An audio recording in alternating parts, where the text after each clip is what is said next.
Todos os sábados e domingos, das 6 às 8 da manhã, você ouve aqui na Cidade FM, programa Alvorada Sertaneja. Apresentação Garcia, o melhor da música sertaneja.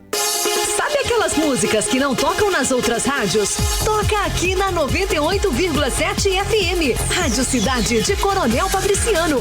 A rádio que toca o seu ritmo.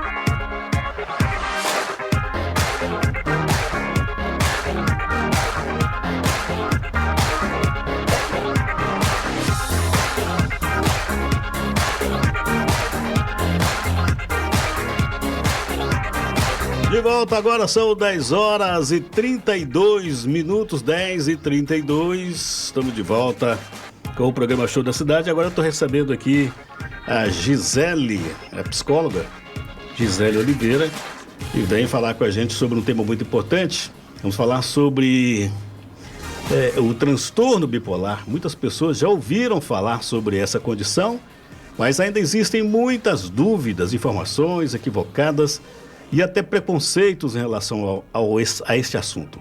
O transtorno bipolar é caracterizado por mudanças intensas de humor que podem alternar entre momentos de grande euforia e períodos de profunda tristeza. Por isso, a informação e o acompanhamento profissional são fundamentais para o diagnóstico e o tratamento adequado.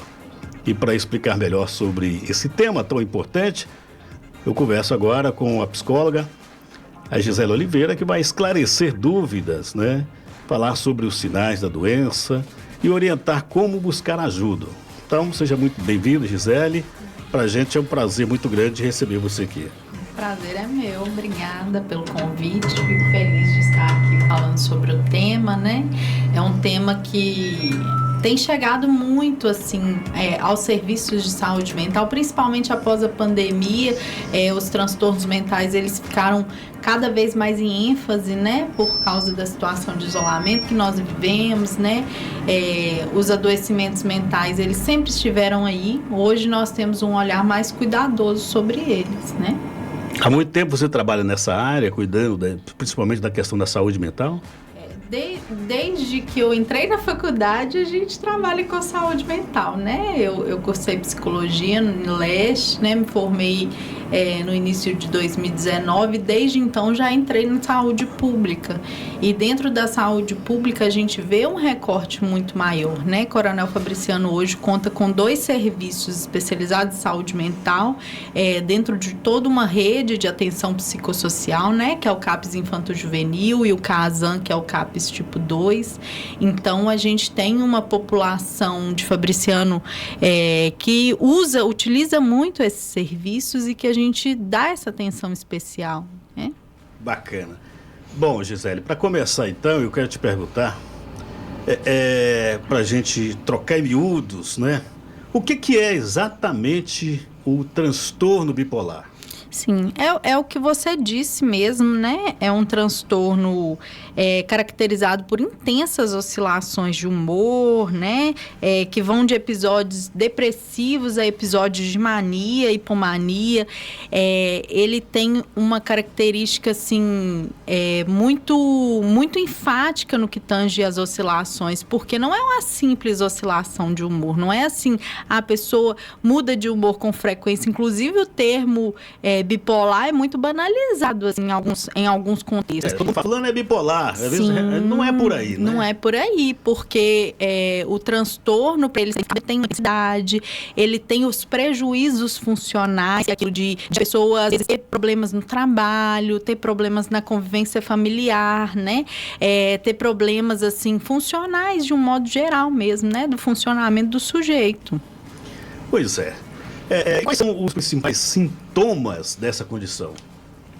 O principal sintoma é a sensação de humor. Só que quando entra nesse episódio de mania e hipomania, a hipomania geralmente vem com uma sensação maior, né? Uma euforia. Tem casos que vem associado à insônia, ao pensamento acelerado. Pode vir também a um rebaixamento de humor, porque é como se a pessoa sentisse tudo com muito mais intensidade. E aí pode vir associado a um rebaixamento de humor, um quadro muito depressivo, autolesivo, autodestrutivo, né? E a impulsividade, nesse caso de transtorno de humor, ela é muito frequente. Então, a passagem ao ato é frequente. Então, é necessário muita atenção e tem tratamento, né? É importante enfatizar isso. Como vai diferenciar mudanças normais de humor, o transtorno bipolar? Mudança de humor todo mundo tem, né? Todo mundo tem, a depender de cada situação. O transtorno bipolar, como eu falei, ele é muito marcado pela impulsividade. Porque a diferença na nossa oscilação é a nossa ação, né? Às vezes a gente fica chateado com alguma coisa, fica ali um pouco triste. O bipolar, ele já entra num quadro mais depressivo, em alguns casos, né? Ele pode entrar também em um quadro de mania excessiva, de descontrole. Por exemplo, tem gente que entra, já vi casos, né? Já tratei casos que entram em uma mania de compra compulsiva, também já foi assim, super autodestrutivo aquela ação, né? Então, assim, a intensidade das ações são realizadas dentro dessa oscilação. Como é que faz para poder fazer o diagnóstico? Em que idade o transtorno bipolar costuma aparecer? Então, essa questão da idade é muito relativa, né? As oscilações de humor e a impulsividade, elas aparecem cedo, né? O diagnóstico ele é feito por meio de uma avaliação multiprofissional. São médicos, psicólogos, às vezes enfermeiros, né? No CAPS a gente tem essa equipe que a gente identifica, avalia, né? Mas em primeiro momento, quando a gente fala de criança e adolescente, a gente não foca em diagnóstico, a gente foca no tratamento. Sim. Então, geralmente, os quadros de humor são visíveis desde o princípio da infância, mas a gente não lida com o diagnóstico em si, e sim o cuidado para que a gente tem que prevenir de evoluir esse quadro, né? Mas quando já chega ali na fase da adolescência, esse diagnóstico realmente já é feito com mais precisão. Então, já é mais comum de se ter diagnóstico de transtorno bipolar, por exemplo, a partir dali da adolescência, entrar na fase adulta. Na verdade, as pessoas que têm essa condição, para os profissionais, já fica bem visível, né? Já tem uma coisa que você leva nisso. De certa forma, sim, né? Quando a gente vê, assim, quadros muito impulsivos, quadro autolesivo, dificuldade, intensa associação, intensa agitação ali, que inicia ali na infância, na passagem para adolescência, com impulsividade marcante no sentido, assim, de passagem ao ato com frequência, porque, igual eu falei, os sintomas, eles variam muito dos quadros, mas o que marca mesmo é a intensidade que eles acontecem, a frequência que acontecem nesses episódios, né? Essa frequência, essa intensidade acontece muito, eu tive uma campanha grande em relação às apostas esportivas. Tem gente que ganha uma impulsão daquilo e não consegue parar. Isso é um ponto que já pode ser da pessoa. Então, a gente estava falando sobre um outro que já tem sido estudado pela Organização Mundial da Saúde, que é o vício em apostas esportivas. Inclusive, ele já vai virar um diagnóstico, esse vício em apostas de um modo geral, né? Mas chega assim a virar transtorno quando você perde o controle daquilo e adoece por causa disso, que às vezes entra em dívida, né? Entra em situações que nunca imaginou estar, às vezes fica ameaçado no território, enfim. São inúmeras questões que permeiam essa parte do vício, né? Esse vício, ou qualquer outro tipo de vício, a pessoa não tem, não precisa. Aí eu pergunto, quais são os sinais que apresentam que a pessoa já deve procurar ajuda? Que sinais que, de repente, eu acho, não, eu estou com essa pessoa que está sempre associada, mas é qual o sinal principal que aponta que a pessoa precisa procurar ajuda? Assim, o sinal principal é a frequência que ele está utilizando, já é necessário. Mas, igual, as pessoas geralmente não reconhecem, né? É muito mais fácil a gente reconhecer no outro um defeito do que na gente, né? Problema da gente. Então, assim, geralmente, a família já percebe de início quando tem algo errado com alguém. Nesse caso, precisa talvez a interferência da família para ajudar a identificar. Sim, também. Sim, quando se trata de criança e adolescente, hoje, as redes, né? A internet, criança e adolescente também está em acesso a isso, né? Então, ao menor sinal de descontrole ali, que seja o orçamento financeiro, que seja a impulsividade, por exemplo, ao uso do celular, às vezes os pais tiram e a criança faz de tudo ali para conseguir, chegando até agredir, enfim. Esse já é um sinal de alerta grande para que se busque ajuda. E hoje, por exemplo, a questão do uso do celular tem sido muito frequente das crianças. Recentemente uma tragédia, uma criança, o pai tirou o telefone de uma criança e a criança matou o pai, assassinando o pai. E isso aí é um sinal de transtorno, de vício, de ação, não é? Também, né, sim, e mais do que isso, às vezes eu não conheci o caso, não soube o caso, mas possivelmente, por isso que você me disse, deve sim existir alguma patologia associada a esse uso, né, ou associada a outra patologia, esse uso aí exagerado da tela e né? Esse tipo de atitude matando. Sim. E qual que é a diferença com o psiquiatra e patologia no tratamento da situação? A gente fala só de patologia da saúde pública porque a gente tem muitos profissionais, a importância mesmo ao acolhimento, né? Mas o psiquiatra, ele tem o manejo dele medicamentoso, né? Para tratar os sintomas, porque a gente não trata, a gente trata os sintomas, né? Porque a doença mental é como, né? Ele não se cura de um transtorno mental, mas ela trata, né? E ela consegue lidar com aquilo. E, por exemplo, o transtorno bipolar não tem cura, mas tem tratamento, tem controle, tem sintomas, né? Então, se ela vai tratar muito esse quadro, no caso de crise, a psicologia ou a equipe profissional de um modo geral vai intervir, né? A terapia é importante para a pessoa reconhecer, né? Como você falou, as pessoas geralmente não reconhecem que aquele sintoma é patológico, né? A psicologia ela vai atuar nesse ponto mesmo, de isso com a pessoa, né? Para ela se reconhecer nesse lugar de adoecimento. Tá certo. Falamos do intervalo com os outros e volta a sequência falando desse assunto de grande importância. Já eu estou de volta. Somos a Cooperativa de Transportes Brasil. E a hora certa. 54. Nossa luta diária é levar bem com a Global Transportes. Não dá transporte acelerar. Nossa equipe treinada para manter a limpeza e a entrega da carga não marcados. Os nossos melhores essa pontualidade. Precisa de agilidade para entregar sua carga? Conte Global Transportes. Global Transportes. 86-22-42. Cooperativglobal.com.br. Vem pro doidão do MDF. Parte pro 1, 2, 3. Corte rápido, caprichado do jeito que você quer. Vem pro doidão do MDF. Tem tamanho, tem modelo, só que é doidão do MDF.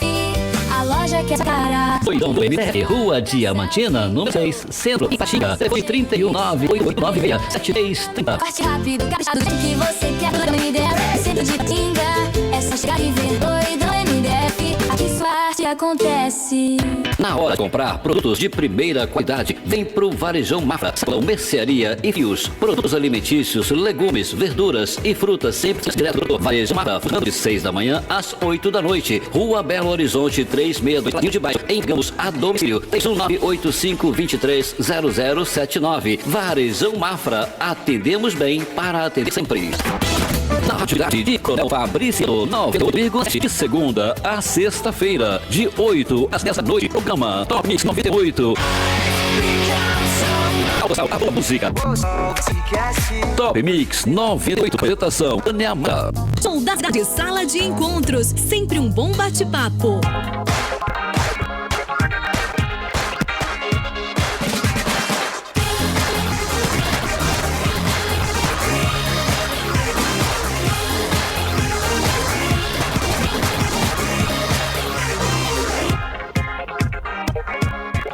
Voltamos, são 10 horas e 47 minutos. Hoje estamos conversando com a psicóloga Marisa Oliveira, que é referência técnica em saúde mental no município de Coronel Fabriciano, está conversando conosco. E estamos falando sobre transtorno bipolar.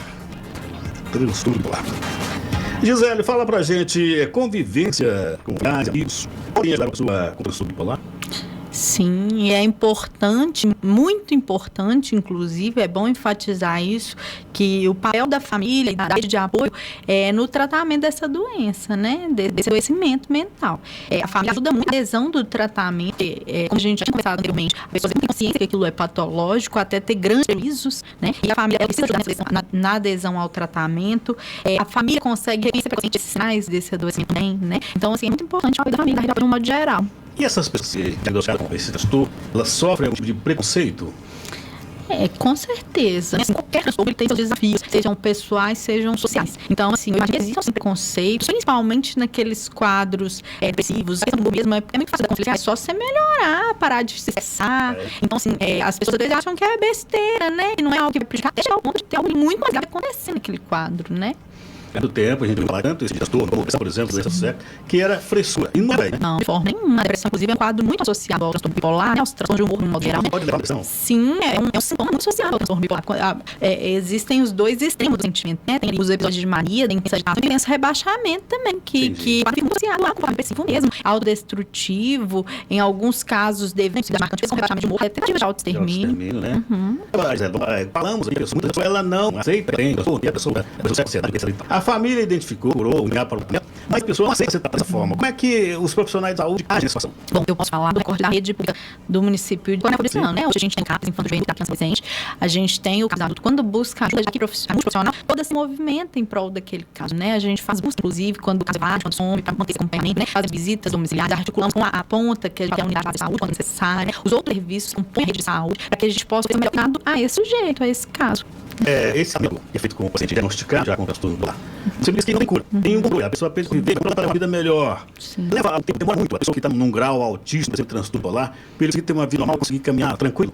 O transtorno bipolar, frente de outros transtornos que comprometem o cognitivo, ele geralmente prejudica o sujeito quando ele está no seu auge de crise. Né? Então, às vezes, o sujeito já leva a vida normal e aí tem esses episódios de crise que precisam desse tratamento, né? Mas, assim, o tempo que esse tratamento vai ser realizado para a pessoa voltar a ser muito relativo. Depende da adesão, depende do apoio familiar, como a gente citou anteriormente, depende do desejo da pessoa também nesse tratamento, né? Depende de inúmeras circunstâncias, não é só biológica, nem psicológica, também social, cultural, né? Depende de tudo isso. Qual é o índice beneficiando hoje, o índice de procura desse tipo de tratamento? Na linha infanto-juvenil, chega... Diariamente, casos abertos para acolhimento. Diariamente chegam casos a serem tratados no caso juvenil. Então, assim, todos os dias a gente recebe todos os dias. Todos os dias. Assim, não são todos os casos que vão ficar no CAPS, né? Não são todos os casos que se tratam dessa de transtorno. Como eu falei, o CAPS é acolhimento a portas abertas. Ou seja, a pessoa pode procurar ajuda, independente de ou não. Ela pode pedir uma acolhida e receber uma escuta profissional e uma orientação profissional lá, né? Então, a gente é portas abertas. Gisele, qualquer pessoa está sujeito a desenvolver esse transtorno? Qualquer pessoa está sujeita a desenvolver qualquer transtorno, né? Assim, transtornos de saúde mental, como você disse no início da entrevista, é um do século. Então, assim, é muito importante ao identificar qualquer sinal de qualquer coisa que ajuda a ser a orientação, né? Porque a gente dispõe de serviços para isso. E quando a pessoa busca entendimento da situação que ela está iniciando, e aqui fazendo uma defesa da psicoterapia mesmo, né? Que não seja só na área pública, em qualquer serviço que ela tenha acesso, que ela busque esse acesso, é muito importante para todos nós. Você vai falar do serviço que você faz aqui em Fabriciano, você está os CAPS, o Código de Tabaceiro. Como é que o município oferece? Como as pessoas fazem que procurar esse atendimento? Eu estava atuando no atendimento enquanto juvenil, até eu passei para esse cargo de referência técnica, do apoio técnico dentro dos dois. Então, eu vou lá para trabalhar com a equipe, né, para manejar os casos, para fazer ações com a rede de saúde pública. Mas o acesso aos dois de saúde mental, bem como a atenção primária, também é portas abertas. Qualquer um que buscar, que está com algum sintoma, que busca atendimento, vai ser, no mínimo, acolhido, né? Receber um profissional de nível superior, que vai fazer uma escuta, vai fazer uma orientação. Se avaliar a necessidade, vai manter um acompanhamento, vai fazer encaminhamentos necessários, né? Então, assim, o CAPS Infanto Juvenil atende hoje no município de crianças e adolescentes de 0 a 18 anos. E o CASAM, que funciona lá no Morado do Vale, que é um serviço muito de saúde mental do município, atende os adultos aí, né? Com qualquer tipo de transtorno mental. E além disso, a gente também tem psicólogos de atenção básica que podem conduzir algum acompanhamento, avaliar a necessidade, né? De encaminhamento ao CAPS, seja, né? A porta de entrada de qualquer serviço da rede, qualquer tipo de transtorno ou questão de saúde mesmo. A pessoa que está com esse problema, alguém família, está desenvolvendo, ele precisa passar por uma saúde direto no CAPS. Pode direto no CAPS, como eu falei, a porta de entrada é aberta, né? O acolhimento é aberto. Mas indicado que busque primeiro no para entender se trata de um encaminhamento real para o CAPS ou não, se a atividade de atendimento sobre o caso é importante, né? Enfim, qual é a porta de entrada é qualquer serviço de saúde da rede, né? O atividade de saúde, acolhimento, portas abertas, né? Triagens, é importante que a pessoa buscar ajuda, puder buscar. Falando sobre o transtorno, os CAPS, em Coronel Fabriciano, fala pra gente aí, quais são os serviços, quem pode procurar o CAPS, quem está lá para tratar essa saúde mental. Dentro da política pública, né, da legislação da política pública, os CAPS são os centros de atenção psicossociais, eles são para tratamento de transtornos graves em si, então a gente vai até os casos mais graves, né, porque a ideia do cuidado mental, ela é territorial, ela não vai ficar fechada em nenhum serviço, porque quem ficava fechado em serviço de saúde mental, quem vivia em manicômio, isso não existe mais, né, então assim, a ideia é que regular essa pessoa para que ela siga a vida, né? O tratamento vai para o caso quando está em crise, quando está em maior agitação, né? Mas não pode ser acompanhado na atenção básica, na atenção para a área da saúde, né? E nos outros setores de convivência e da rede, enfim. São vários pontos de atenção para o cuidado em saúde mental hoje. Muito obrigado pela presença, foi muito bom bate-papo, muitos assuntos aí, mas foi bem esclarecedor, né, pra gente, para quem está ouvindo. Espero que se tiver alguém na família por isso, que procure o atendimento principal para resolver uma vida melhor. Sim. Eu quero te agradecer e deixar espaço aberto para você e outros profissionais que venham conversar com a gente, esse esclarecimento que eu acho que é muito importante para a população. Sim, claro. A gente agradece esse espaço de divulgação mesmo sobre as possibilidades que uma pessoa que está vivenciando qualquer situação tem dentro do município. Né? Então a gente também é grato pelo convite e estamos abertos também. Gisele, muito obrigado. Ótimo dia para você, tá? O dono do menor preço e a hora certa na cidade. 10h59. Semana essa, a operação chegou para avaliar a qualidade você no Rio. Operação Detona Preços Móveis Andrade. Armário de cozinha tem com 60 conto, apenas R$ 89,90 mensais. Colchão casal 23, 5 com uma dignidade, só R$ 9,90 mensais. Operação Detona Preços